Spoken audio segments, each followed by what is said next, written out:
Hello guys, hai, Assalamualaikum. Okay, ni aku nak jawab lah Menteri DAP Bangang tu yang kata kononnya arak tu tak ada arak nanti pelancong tak datang. Nanti akan menjejas tahun melawat Malaysia. Menteri Bangang, kau dengar sini fakta aku bagi Ni fakta aku bagi. Pertama, larangan arak pada pejabat awam dah berpuluh tahun dah. Dah berpuluh tahun. Tak ada isu pun. Pelancong tu tak datang juga Malaysia. Itu yang pertama, fakta. Fakta yang kedua, pelancong datang Malaysia bukan nak minum arak. Tapi nak tengok pemandangan cantik, makanan Malaysia.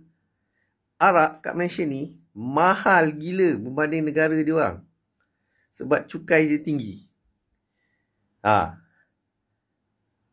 Arak di Malaysia ni mahal gila tau.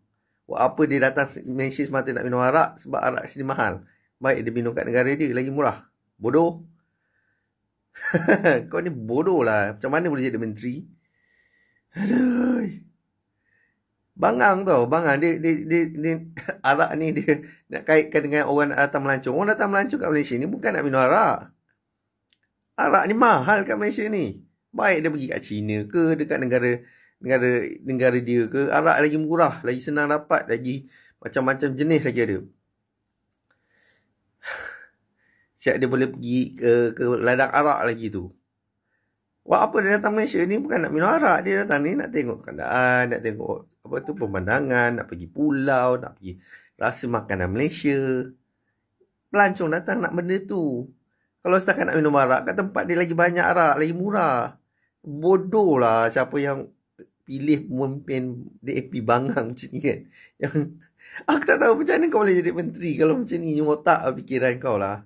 Bangang tau. Pasal arak kau nak kaitkan dengan ekonomi lah, dengan tahun melawat Malaysia lah. Ada lagi satu Bangang bodoh kan.